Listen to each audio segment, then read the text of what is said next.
Assalamualaikum warahmatullahi wabarakatuh.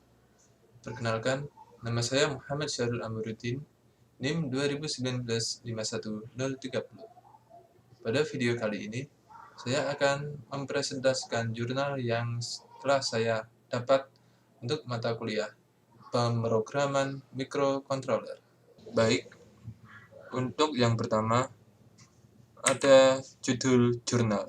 Judul jurnal yang saya dapat adalah Perancangan Perangkat Penyiram Otomatis menggunakan mikrokontroler Arduino Uno. Selanjutnya, latar belakang. Latar belakang dalam jurnal ini adalah tanaman merupakan makhluk hidup atau organisme yang membutuhkan air dalam menjalani kelangsungan hidupnya yang dapat diperoleh dari air hujan, air tanah, maupun air yang diberikan oleh manusia. Sehingga orang yang memiliki atau menanam tanaman memiliki kewajiban untuk memberikan air atau menyiram air kepada tanaman setiap harinya untuk memperoleh tanaman yang sehat dan berkualitas. Penyiraman tanaman yang dilakukan menggunakan tenaga manusia tidak lepas dari kendala seperti sakit, lelah, terdapat tanaman yang terlewatkan ketika menyiram, dan berbagai hal lain yang menyebabkan mereka terpaksa tidak dapat melakukan penyiraman tanaman. Oleh karena itu, dirancang sebuah alat bantu, yaitu perangkat penyiram tanaman otomatis menggunakan mikrokontroler Arduino Uno.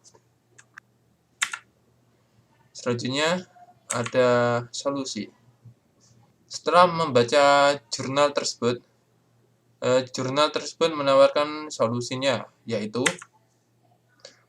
solusi yang ditawarkan dalam jurnal tersebut adalah dengan merancang sebuah alat bantu, yaitu perangkat penyiram tanaman otomatis menggunakan mikrokontroler Arduino Uno. Perangkat tersebut diharapkan dapat bekerja dengan baik, sehingga dapat membantu proses penyiraman tanaman. Selanjutnya ada hasil penelitian. Dalam jurnal tersebut terdapat beberapa hasil penelitian. Yang pertama, dengan menggunakan perangkat penyiraman tanaman otomatis, pengguna dapat menghemat waktu dan tenaga untuk menyiram tanaman, tanpa khawatir lelah ataupun lupa untuk menyiram tanaman peliharaannya. Dan juga penggunaan modul RTC DS3231 sebagai penyedia waktu pada perangkat ini dapat mewujudkan sistem penjadwalan penyiraman tanaman menjadi tepat dan tidak meleset. Lalu hasil penelitian yang kedua adalah penggunaan fitur sensor air hujan yang terdapat pada perangkat penyiraman tanaman otomatis dapat menghemat pemakaian air dan mengefektifkan penyiraman tanaman. Jika diketahui telah terjadi hujan dan kebutuhan air diprediksi sudah terpenuhi, maka penyiraman tidak dilakukan. Hasil penelitian yang ketiga adalah perangkat penyiraman tanaman otomatis ini cocok digunakan pada tanaman yang membutuhkan jadwal penyiraman yang rutin dan frekuensi penyiraman yang sedang atau tidak terlalu banyak dalam waktu satu hari, seperti tanaman hias pada rumah tangga dan perkebunan sayur organik.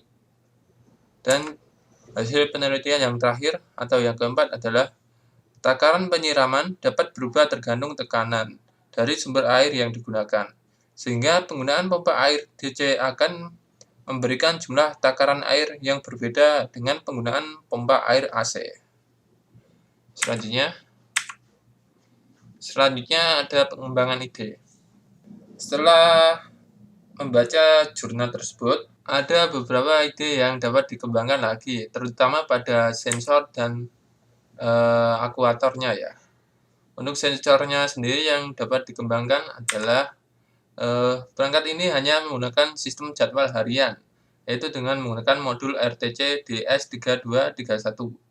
Sehingga untuk pengembangan selanjutnya, mungkin dapat ditambahkan juga sistem penjadwalan mingguan atau bahkan bulanan agar lebih efektif, fleksibel, dan dapat digunakan untuk tanaman yang membutuhkan frekuensi penyiraman yang tinggi dalam sehari.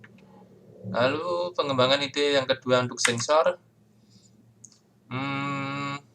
Selanjutnya, pengaturan perangkat dapat dilakukan melalui aplikasi, dan juga ditambahkan mungkin Bluetooth untuk perangkat ini, sehingga pengaturan jam dan jadwal dapat dilakukan secara nirkabel atau wireless menggunakan Bluetooth.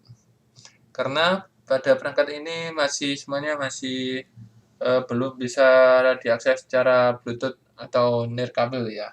Lalu